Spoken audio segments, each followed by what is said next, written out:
안녕하세요. 자유교회 이진우 목사가 보내드리는 아침 묵상입니다. 오늘도 예수 그리스도의 향기를 내는 복된 하루가 되시길 바랍니다. 6월 9일 월요일 아침 묵상입니다. 오늘은 바울이 로마 대신 예루살렘으로 향한 이유라는 제목으로 로마서 15장 28절로 29절의 말씀 묵상합니다. 그러므로 내가 이 일을 마치고 이 열매를 그들에게 확증한 후에 너희에게 들렀다가 서바나로 가리라. 내가 너희에게 나아갈 때에 그리스도의 충만한 복을 가지고 갈 줄을 아노라. 바울에게는 중요한 계획이 있었습니다. 그것은 바로 로마 교회를 직접 방문하는 것이었습니다. 바울이 로마 교회를 방문하려고 했던 이유는 로마 교회를 거점으로 삼아 서바나, 지금의 스페인에 복음을 전하기 위함이었습니다. 당시 서바나는 로마 제국의 서쪽 끝으로 바울은 서바나에서 복음을 전하는 것으로 예수님의 마지막 명령인 땅끝까지 이르러 내 증인이 되라라는 말씀을 실제로 살아내고자 했던 것입니다. 하지만 그리스의 고린도 지역에 있었던 바울은 로마를 눈앞에 두고도 곧장 로마로 향할 수 없었습니다. 바울에게는 로마를 방문하기 전에 반드시 해야 할 일이 있었기 때문입니다. 그것은 바로 마게도냐와 아가야 지역의 이방인 교회들이 경제적 어려움에 빠진 예루살렘 교회를 돕기 위해 자발적으로 모은 구제 헌금을 전달하는 것이었습니다. 바울은 마게도냐와 아가야 지역의 이방인 교회가 예루살렘 교회를 돕기 위해 모은 구제 헌금을 열매라고 표현합니다. 로마서 15장 28절이죠.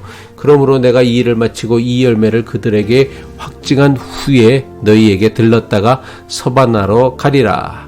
바울은 왜 마게도냐와 아가야 지역의 이방인 교회가 모은 구제 헌금을 예루살렘 교회에 전달하는 것을 복음의 열매를 확증하는 일이라 여긴 것일까요?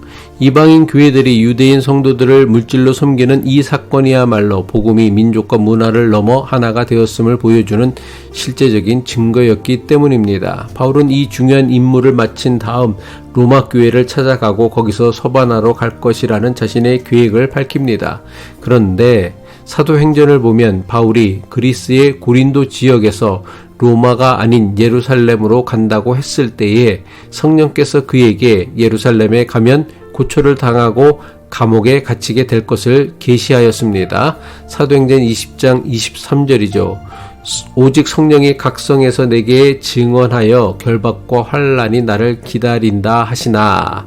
게다가 바울의 제자를 비롯하여 여러 사람이 바울이 예루살렘에 가는 것을 말렸습니다. 사도행전 21장 4절이죠. 제자들을 찾아 거기서 이래를 머물더니 그 제자들이 성령의 감동으로 바울더러 예루살렘에 들어가지 말라 하더라. 고초를 당하고 마침내 감옥에 갇히게 될 것이라는 성령의 계시와 수많은 사람의 만류에도 바울은 망설이거나 조금도 주저하지 않았습니다. 바울이 그토록 확고하게 예루살렘으로 향했던 이유는 무엇입니까? 단순히 그의 고집이 셌기 때문일까요? 아닙니다. 바울이 많은 사람의 만류에도 불구하고 예루살렘을 가고자 했던 것은 그가 절대로 타협할 수 없는 중요한 사명이 있었기 때문입니다. 바울이 중요하게 여겼던 사명은 그리스도 예수의 복음 안에서 유대인과 이방인의 하나됨을 확증하기 위함이었던 것입니다. 마게도냐와 아가야 지역의 이방인 교회가 예루살렘 교회를 돕기 위해 자발적으로 모은 헌금은 단순한 물질적 도움이 아니었습니다. 이것은 유대인 그리스도인과 이방인 그리스도인이 예수 그리스도의 십자가 은혜로 한 몸이 되었음을 보여주는 가시적인 증표였습니다. 예루살렘 교회는 최초의 교회이자 복음 전파의 시초가 되어진 교회였지만 율법과 종교 전통의 문제로 인해 일부 유대인 그리스도인들 사이에는 여전히 이방인 그리스도인들을 온전히 받아들이지 못하고 있었습니다. 그런데 바울은 이방인 교회가 자발적으로 모은 구제 헌금을 직접 전달함으로써 유대인 그리스도인과 이방인 그리스도인 사이의 모든 장벽이 허물어졌음을 예루살렘 교회에 분명히 보여주고 싶었던 것입니다.